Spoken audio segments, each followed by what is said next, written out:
días, doctora. El día de hoy vamos a hablar sobre la matriz de nuestro tema a exponer.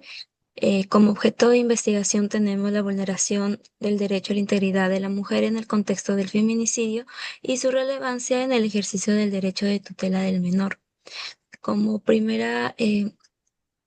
materia tenemos a lo que es constitucional,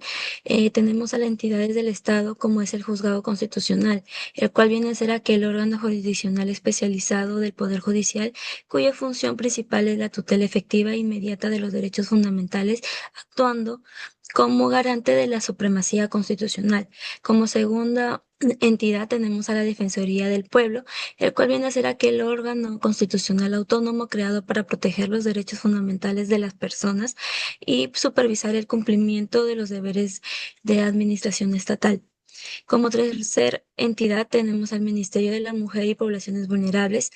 Es aquella entidad rectora de las políticas públicas orientadas a la protección integral de mujeres, niñas, niños y grupos vulnerables, sustentada en el mandato constitucional de dignidad humana y protección reforzada. Como conclusiones de caso, tenemos a la variable uno, el derecho a la vida, que está tipificado en el artículo 2, inciso uno de la Constitución Política del Perú, en donde la vida se considera el bien jurídico supremo y fundamental, en el cual, en este contexto del feminicidio de la señora Luciana Mendoza Carrillo, va a representar una violación extrema de este derecho, evidenciando un acto discriminatorio que menoscaba la existencia de la mujer y perpetúa la desigualdad estructural. Como variable 2 tenemos el derecho a la integridad tipificado en el mismo artículo 2, inciso uno de la Constitución Política del Perú, en el cual la señora Luciana Mendoza Carrillo va a sufrir un deterioro sistemático y progresivo de su integridad física, psíquica y moral que va a vulnerar su autonomía y dignidad.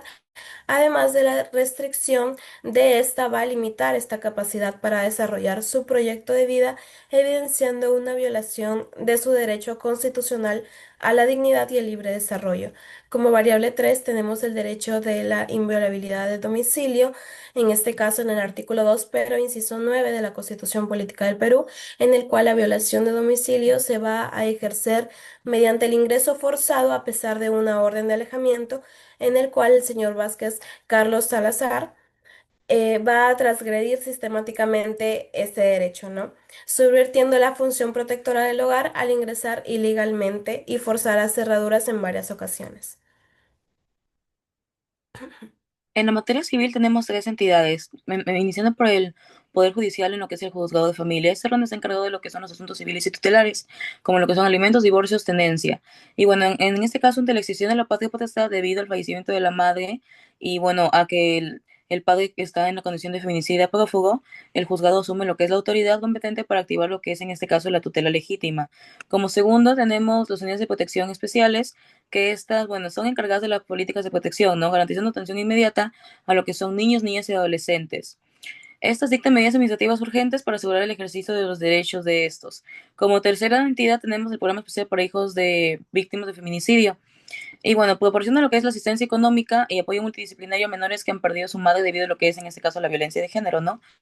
Su importancia radica en asegurar una reparación material urgente con respecto a la menor de iniciales NVM, garantizando lo que es una fuente económica estable y acompañamiento psicológico integral. Bueno, como las conclusiones, con respecto a la variable uno que es interés superior del niño, tenemos que se cumplió de manera plena de los puntos controvertidos al demostrarse lo que es la exposición crónica de la violencia extrema con respecto a la menor que se configuró desde lo que es el embarazo. La comprobación de esta afectación constituye lo que es un trastorno de estrés postraumático y bueno, se justificó la decisión definitiva de la patria potestad del padre feminicida. Bien, como conclusión sobre la segunda variable, derecho de tutela, tenemos de que, pues, debido a la conducta criminal del padre, es que se activa la tutela legítima a favor de los abuelos paternos,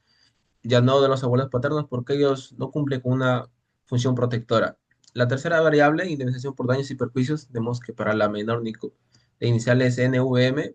existe una reparación integral que debe cubrir el daño moral y el daño a la persona, trauma psicológico y daño a su proyecto de vida, por lo cual se exige una compensación económica proporcional para necesidades de educación, protección y atención psicológica para el menor, conforme a lo que exige el ISN. Ahora, en referente a lo que es materia penal, las entidades del Estado como primera entidad tenemos Ministerio Público, que el Ministerio Público en coordinación con la Fiscalía de Familia y también en este caso con la Policía Nacional de Perú son los que reúnen las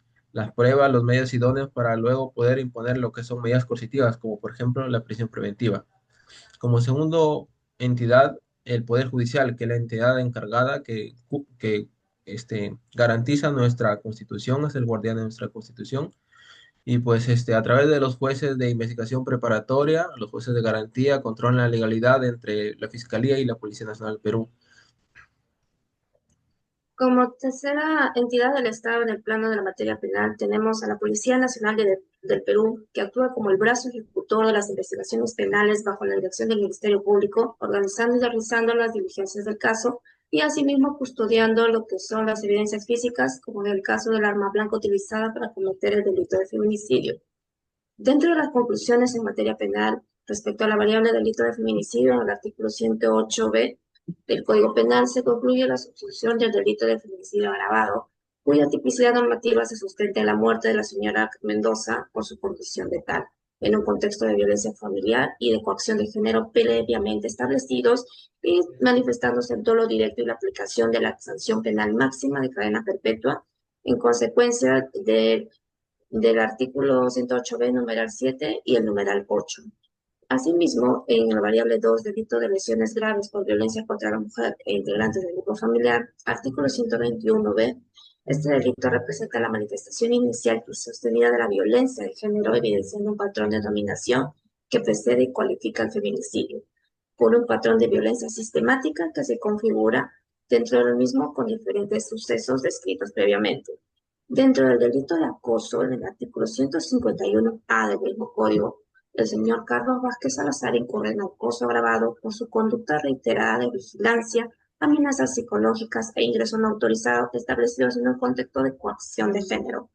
Se demuestra la continuidad, la habitualidad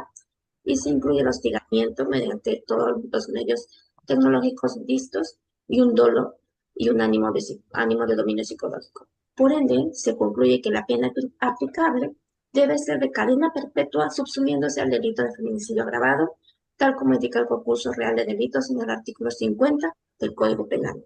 Con esto, doctora, se da por concluido la exposición de la matriz de nuestro grupo 3. Muy buenos días.